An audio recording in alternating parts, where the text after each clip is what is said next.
পাকিস্তানের বিপক্ষে একটা ঐতিহাসিক টেস্ট সিরিজ জয়, বাংলা ওয়াশ হোয়াইট ওয়াশ যাই বলুন না কেন, এমন একটা সিরিজের পর বাংলাদেশের ক্রিকেটারদের নিয়ে মানুষ আনন্দ উল্লাসে মাতছেন, প্রশংসা করছেন, সবাই আসলে উচ্ছ্বসিত একটা ব্যাপার কাজ করছে সবার মাঝে। কারণ বাংলাদেশের ইতিহাসে বাংলাদেশের ক্রিকেটের জন্য অনেক বড় একটা টেস্ট সিরিজ জয়, এমন একটা জয়ের পর উল্লাস করাটা খুবই স্বাভাবিক ব্যাপার।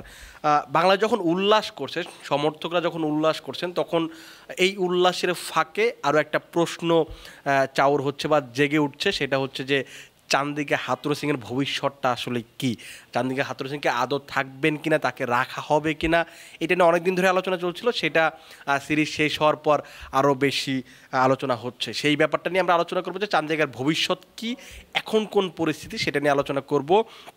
প্রতিদিনের মতো আমি আছি মমিনুল ইসলাম এবং আমার সঙ্গে আছেন আমার সহকর্মী মোহাম্মদ সাদমান। সাদমান, আপনাকে স্বাগতম। যেটা বলছিলাম যে বিসিবির সভাপতি যখন, এই যে বর্তমান যিনি সভাপতি আছেন ফারুক আহমেদ, তিনি সভাপতি হওয়ার আগে বলেছিলেন যে তিনি ব্যক্তিগতভাবে চান না যে চান্দিকা হাথুরু সিং কোচ হিসেবে থাকুক, কিন্তু যখন তিনি সভাপতি হলেন, প্রেস কনফারেন্সে আসার পর বললেন যে এটা আমাকে আসলে পরিচালকের সাথে কথা বলতে হবে, চুক্তি নিয়ে দেখতে হবে কী ব্যাপারটা। তিনি লাস্ট যে কনফারেন্সটা করেছেন সেখানে বলেছেন যে সিরিজটা শেষ হোক, আমরা আলোচনা করব।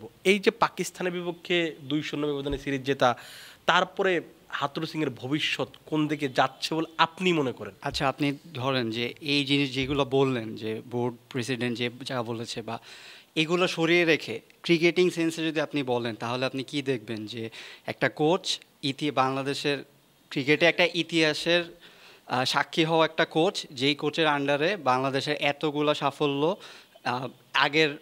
আগের টেনারেও তেনার এতগুলো সাফল্য ছিল, এইবারও তিনি এরকম বড় একটা সাফল্য এনে দিয়েছেন। সো আপনি কি চাবেন এরকম কোচকে হাতছাড়া করতে? চাবেন না। কিন্তু এইখানে আমরা যখন এই সিরিজটা শুরুর আগে, যখন দেশে এত বড় একটা পরিবর্তন এলো, বিসিবিতে এত বড় একটা পরিবর্তন এলো, তখনই যিনি প্রেসিডেন্ট হবেন, তখনও অফিসিয়াল হননি, কিন্তু তখনই তিনি ফারুক আহমেদ বলে দিয়েছেন যে আমি চাই না প্রেসিডেন্ট থাকলে হাথুরু সিংয়ে কোচ হিসেবে থাকুক। উনি অফিসিয়ালি হওয়ার পরে ওনার প্রেস কনফারেন্সে এসে কিন্তু উনি তখন বলেছেন যে আমি বোর্ড প্রেসিডেন্ট হওয়ার ব্যক্তিগতভাবে চাই না, যে তখন আমি যেভাবে বলেছি আমি এখন সেভাবে বলতে পারি না, যে আমি চাই না, এই না। এটা একজন ইন্টেলিজেন্ট প্রফেশনাল জায়গা থেকে যেভাবে বলা উচিত সেভাবেই তিনি বলেছেন। এখন আপনি এই যে দেখেন, সিরিজটা শুরুর আগে ম্যাক্সিমাম আপনি জনসাধারণ ধরেন, বোর্ডের মানুষ ধরেন, ক্রিকেটাররা ধরলাম না, যারা আছে সবাই চাচ্ছিল যে হাথুরু সিংয়ে চলে যাক, হাথুরু সিং একটা স্বৈরাচার, হাথুরু সিং। সেইখানে কিন্তু একটা পরিবর্তন এসেছে। হ্যাঁ, এটাই বলছিলাম যে স্বৈরাচার। কিন্তু এই সিরিজের পরে দেখেন, এখন ম্যাক্সিমাম মানুষই বলছে যে এটা একটা ভুল ডিসিশন হবে।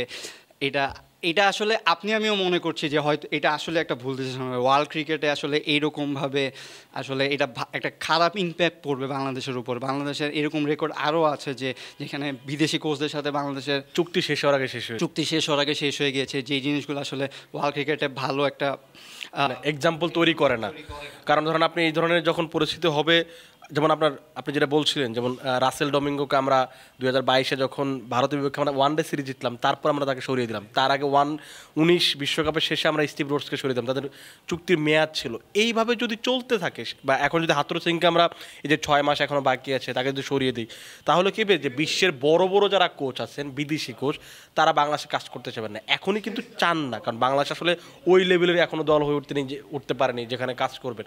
তো এইটা যদি করতে চায়, সেইটা তো বাংলাদেশের জন্য, যেটা বললেন যে ব্যাড ইম্প্যাক্ট তৈরি করবে। কিন্তু আমার প্রশ্ন হচ্ছে যে বিসিবি আসলে এখন কোন পথে হাঁটবে, কি করতে পারে বলে আপনার মনে হয়? বিসিবিতে আপনি যেটা বলছেন, আমি আগে বলে নিই যে বিসিবিতে যখন হাথুরু সিংকে কোচ হিসেবে আনা হয়, তাদের ব্যক্তিগত অনেক এজেন্ডার কারণে আনা হয়েছে, বলা হয়েছে যে বোর্ডের বিভিন্ন চয়েসে আনা হয়েছে। এখন যদি হাথুরুকে সরিয়ে নেওয়া হয়, তাহলে কি সেটার পরিবর্তন এলো? তাহলে মনে হবে যে ব্যক্তিগত কারণেই বা ব্যক্তিগত কিছু একটা গ্রুপের কারণেই হাথুরু সিংকে এত সাকসেসের পরেও সরিয়ে দেওয়া হচ্ছে।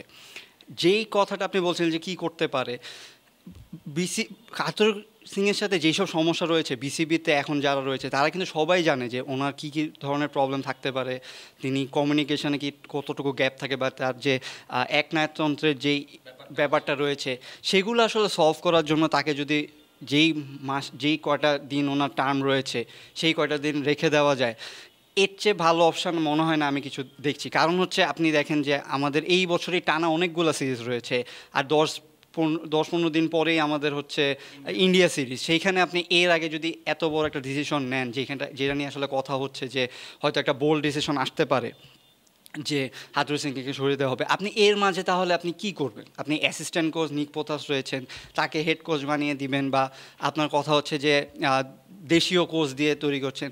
এখন আপনি এর মাঝে এই আরেকটা নতুন প্রসেস তৈরি করবেন, যেই প্লেয়াররা একটা একটা সেটের মধ্যে রয়েছে, একটা গোলের মধ্যে রয়েছে, যে তারা এইভাবে টেস্টটা জিতার পরে এই সেট আপটা যদি আপনি ভেঙে দেন, তাহলে আসলে সামনের সিরিজগুলোতে সেইগুলোর ফায়ার করতে পারে, বাংলাদেশ ইম্প্যাক্ট ফেলবে।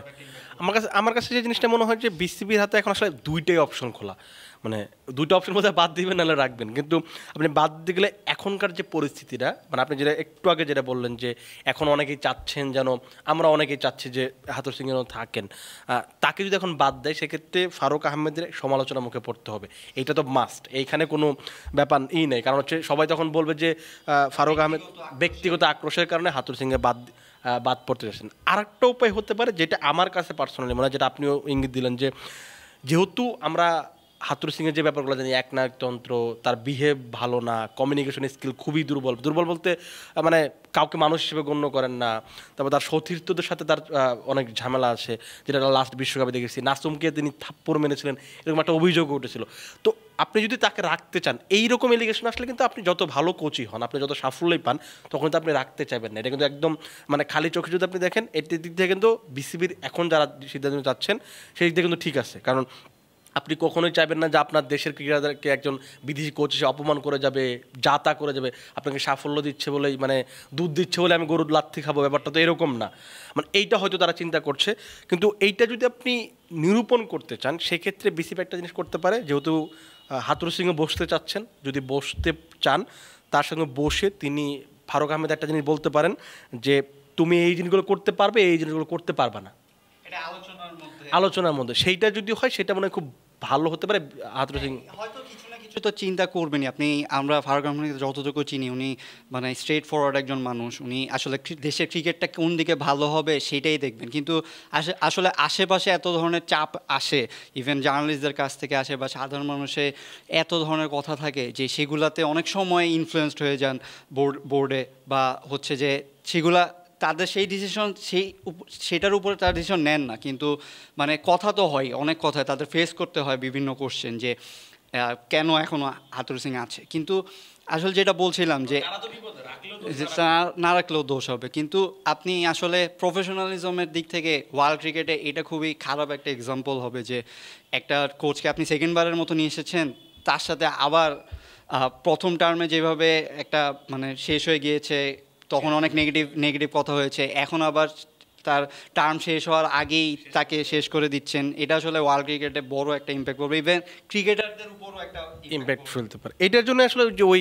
হাথুরু সিংকে আসলে ওই জায়গাতে নিয়ে আসতে, বাগে নিয়ে আসতে হবে, যেটা জি মানে আসলে দুই পক্ষকে একটা উইন সিচুয়েশনে আসতে হবে, যেখানে আসলে হাথুরু সিংও থাকতে পারে। আপনাকে দিন শেষে বাংলাদেশের ক্রিকেটের সাফল্যটা দেখতে হবে। আরেকটা জিনিস কি, যে অনেক টাকার কিন্তু একটা ব্যাপার আছে, কারণ আপনি যদি এখন বাদ দেন, আপনাকে 3 মাসের কি যেন বলে 3 মাসের বেতন দিতে হবে, সেখানে প্রায় $1,00,000, প্রায় 1 কোটি টাকার উপরে দিতে হবে, সেটাও তো আসলে বিসিবির জন্য লস। বিসিবি অবশ্য এইটা দেওয়ার জন্য রাজি, কারণ হচ্ছে যেটা বুঝলাম, মানে তাদের কথা যেটা বুঝলাম, যে বিসিবি কখনোই চায় না যে এই যে ক্রিকেটারদের যে অভিযোগগুলো, যেগুলো তো সামনে করে না, কিন্তু দেখবেন আপনি সাবেক ক্রিকেটার বা তার সঙ্গে কাজ করেছেন, বাদ পড়েছেন, তারা কিন্তু ঠিকই অভিযোগ করেন যে হাথুরু সিং একটু একরোখা, এই সেই ইত্যাদি ইত্যাদি। তো ওই বিহেভগুলো আসলে তরুণদের সাথে বিহেভের অনেক ঝামেলা আছে। না, বোর্ড প্রেসিডেন্ট এখন যিনি রয়েছেন, তার সাথে কিন্তু একটা ঝামেলা ছিল 2016-তে সালে, তিনি হাথুরু সিংয়ে থাকার কারণেই কিন্তু চিফ সিলেক্টর থেকে পদত্যাগ করেছিলেন। সো এই ক্ষেত্রে আসলে এই জিনিসগুলো অনেক বেশি চোখে লাগবে যদি এখন আসলে হাথুরু সিংকে সরিয়ে দেওয়া হয়। এটা আসলে কি করবে বলা যায় না। আজকে হয়তো আমরা যখন আপনারা যখন ভিডিওটা দেখছেন, তখন হয়তো 10টা বা 11টা পার হয়ে গেছে, কিন্তু আজকে রাত 10টা বা সময় বাংলাদেশে পা রাখার কথা টেস্ট টিমের একটা অংশ আসবে, হাথুরু সিং আসবেন, সেখানে 12 তারিখে তিনি যাবেন। এখন তিনি 12 তারিখে তিনি আবার দেশে ফিরবেন, কারণ বাংলাদেশে ফেরার পর তিনি শ্রীলঙ্কা যাবেন, 12 তারিখে বাংলাদেশে ফিরবেন, তারপর 14 তারিখে খুব সম্ভবত ভারত সফরে যাওয়ার কথা বাংলাদেশের। কিন্তু হাথুরু সিং যাবেন কিনা সেটাই আসলে সবচেয়ে বড় প্রশ্ন। যেটা বলছিলাম যে আপনি মাঝখানে বলছিলেন যে দেশি কোচদের ব্যাপারে, এখন কথা হচ্ছে যে দেশি কোচ কারা আছেন যারা আসলে হতে পারেন, মানে আপনি যাদেরকে অনেকের নাম আসে, সোহেল ইসলাম, মিজানুর রহমান বাবুল, সালাউদ্দিন সবচেয়ে বড় নাম, খালেদ মাহমুদ সুজন, তারা কি আদৌ আসলে এই যে একটা ন্যাশনাল টিম সার্কুলেট করার মতো একটা অবস্থায় আছেন? আপনাকে তো প্রসেসের মধ্যে দিয়ে যেতে হবে। আজকে আমির সোহেল আমাদের এখানে একটা এক্সক্লুসিভ ইন্টারভিউ দিয়েছেন, তিনি বলেছেন যে প্রসেসটাই আসলে মেইন। এখন আমরা টুইটার টেস্ট জিতেছি দেখে যে আমরা খুব বড় উচ্চতায় চলে গেছে, বড় দল হয়ে গেছি, সেটা বলা যাবে না। আপনার প্রসেসটা মেনটেন করতে হবে, তাহলে একসময় বড় দল করতে হবে। এই কথাটা যদি আমি টানি যে কোচদের ক্ষেত্রেও সেম, আপনি হঠাৎ করে এখন যে আসলে ন্যাশনাল টিমে কখনো কোচিং করাননি তাকে হঠাৎ করে নিয়ে এসে ন্যাশনাল টিমে কোচিং করাবেন, বা আপনি তার সাথে হয়তো আরেকটা জিনিস হচ্ছে ফ্র্যাঞ্চাইজি ক্রিকেটার, মানে তো একটা পার্থক্য আছে। আপনি দেখবেন বিশ্বের অনেক ক্রিকেটার আছে যারা ফ্র্যাঞ্চাইজি ক্রিকেটে সাফল্য পান নাই, কোচ আছেন সাফল্য পান নাই, কিন্তু তারা জাতীয় দলে সাফল্য, অথবা জাতীয় দলে পেয়েছেন ইয়েতে পান নাই। ক্ষেত্রেই দেখেন যে রাহুল দ্রাবিড় বা গৌতম গম্ভীর যারা রয়েছেন তারা কতদিন ঘরোয়াভাবে কোচিং করিয়েছেন, বিভিন্ন জায়গায় কোচিং করে তারপরে তারপরে ন্যাশনাল টিমের কোচ হয়েছেন। এখন আবার দেখেন রাহুল দ্রাবিড় আজকে আবার আইপিএলের একটা রাজস্থানের টিমের কোচ হলেন। সো আপনার তো একটা প্রসেস রেডি রাখতে হবে, মানে বাংলাদেশে বিপিএলে কোচিং করাচ্ছেন, তার আসলে মানটাও দেখতে হবে আপনার। যে বিসিবিকেও মনে হয় একটু আলাদা করে ভাবা উচিত, যে এই যেমন আপনি দেখেন কিছুদিন আগে আমরা আন্ডার 19 টিমের জন্য আমরা নাভিদ নেওয়াজকে নিয়ে এসেছি। এখানে যদি বাংলাদেশের কেউ একজন দায়িত্ব নিত, সে যদি সাফল্য পেত, তাহলে আমরা আসলে মানে বাংলাদেশের মানুষও স্বপ্ন দেখতে পারতো, কোচরাও স্বপ্ন দেখতে পারতো। কিন্তু এই জায়গাটাতে অনেকটা ঘাটতি আছে। কিন্তু অনেক কোচ, মানে ওই আন্ডার 19 টিমে নাজমুল হোসেন, তারপর হচ্ছে আরও বেশ কয়েকজন আছেন, তালহা জুবায়ের, তারা কাজ করছেন, সাফল্য পাচ্ছেন, তারা এখন বিপিএলও অনেক দলের সাথে আছেন, কন্টিনিউ হচ্ছে। কিন্তু হেড কোচ হওয়ার জন্য বাংলাদেশ আসলে কে আছেন, এটাই সবচেয়ে বড় বিষয়। কিন্তু তারপরও টার্মের সাথে আসলে বিসিবি টার্মের সাথে বসতে হবে, মিলতে হবে। এটার আরেকটা ব্যাপার হতে পারে যে আপনি যদি আসলে সুযোগ না দেন, তাহলে আসলে আপনি কীভাবে বুঝবেন যে আমার দেশের কোচরা আসলে কোন লেভেলে আছে। আপনি ধরেন এখন সালাউদ্দিন, সুজন বা কাউকে যদি এখন আপনি দায়িত্ব দেন, আপনি হয়তো বললেন যে 1 বছর তোমাকে দেখবো, বা 1 বছরের জন্য আপনি একটা প্রসেস মেনটেন করলেন, প্রসেস সবই ঠিক থাকলো, আপনি হয়তো কোচের একটা প্ল্যান চেঞ্জ হবে। আপনি যে টাইমিংটা ঠিক রাখতে হবে, যে আপনি এখন হঠাৎ করে এসে বসে দিলেন, তখন তিনি ফ্লপ করলে তখন কিন্তু একটা বড় ইম্প্যাক্ট করবে, যে দেশীয় কোচরা আসলে পারে না। সো আপনার এই যে এখন যেই সিচুয়েশন রয়েছে তার মাঝখানে আপনি দেশীয় কোচ একজনকে বসিয়ে দিলেন, তখন হয়তো দেখা যাবে যে টিম পারফর্ম করছে না, তখন বলবেন যে আপনি দেশীয় কোচের আসলে, তখন কিন্তু পুরো দেশীয় কোচ যারা আছেন তাদের সবারই ক্যারিয়ারটা আসলে হুমকি হয়ে যাবে। সো আসলে প্রসেস যেটা প্রফেশনালিজমভাবে যেভাবে হ্যান্ডেল করা হচ্ছে, সেইভাবেই আশা করব যে বিসিবি সেইভাবেই হ্যান্ডেল করবে। আমাদের আসলে নেক্সটে অনেকগুলা বড় সাইজে India, south Africa, West Indies, তারপর আমাদের আবার কি যেন বলে চ্যাম্পিয়ন্স ট্রফি খেলতে হবে, মাঝখানে বিপিএলও যদি হয় তাহলে বিপিএলও খেলা রয়েছে। সো আপনার এই সবগুলা কিছু মাথায় রেখেই আসলে আপনার ডিসিশন নিতে হবে। দেখা যাক আসলে কি হয়। আমরা আসলে এই 12 বা 15 তারিখ পর্যন্ত ওয়েট করতে হবে, যতদিন না মানে ভারত সিরিজে যাচ্ছে বাংলাদেশ, তার আগে একটা বোল্ড সিজন হয়তো নিতে পারে, বা জানি না আসলে, কারণ বিসিবি সভাপতি এখন দেশের বাইরে আছেন, তিনি আসবেন, তারপর হয়তো একটা বোর্ড সভা হবে, কথা হবে। আমরাও প্রত্যাশা করছি যে ফারুক আহমেদ বা তাদের যে বোর্ড আছে, তারাও দেশের ক্রিকেটের যেটা ভালো হবে, দেশের ক্রিকেটের জন্য যে জিনিসটা করলে দেশের ক্রিকেটের উন্নতি হবে, সেটাই যেন তারা করেন। এটা যেন ব্যক্তিগত আক্রোশ না হয়, এমন যেন না হয় যে আমি তাকে পছন্দ করি না বলে তাকে রাখবো না, বা এই সেই যুক্তিযুক্ত ব্যাপার যদি থাকে, মানে একদম উপযুক্ত একটা ব্যাপার কারণ যদি থাকে, সেই কারণটা দর্শিয়ে তাকে বলে যে তোমাকে আমরা এই কারণে রাখছি না, তোমার সাথে আমরা এই জন্য কাজ করতে চাই না, সেটা যদি বলে প্রপার ওয়েতে যদি আসলে শেষ করা যায়, সেটা করা যেতে পারে। আর যদি না হয় তাহলে হাতুরু সিংয়ের সঙ্গে আলাপ করে তার যে সমস্যাগুলো আছে সেগুলো শুধরে যদি কাজ করা যায়, সেটা আরও বাংলাদেশের জন্য ভালো হবে বলে আমার কাছে মনে হয়। দর্শক, আপনারা যারা আমাদের সঙ্গে ছিলেন তাদের সবাইকে ধন্যবাদ। আগামী দিন আমরা নতুন করে কোনো কিছু নিয়ে আলোচনা করবো। সে পর্যন্ত আপনারা ভালো থাকুন, সুস্থ থাকুন এবং ক্রিক ফ্রেঞ্জির সাথেই থাকুন।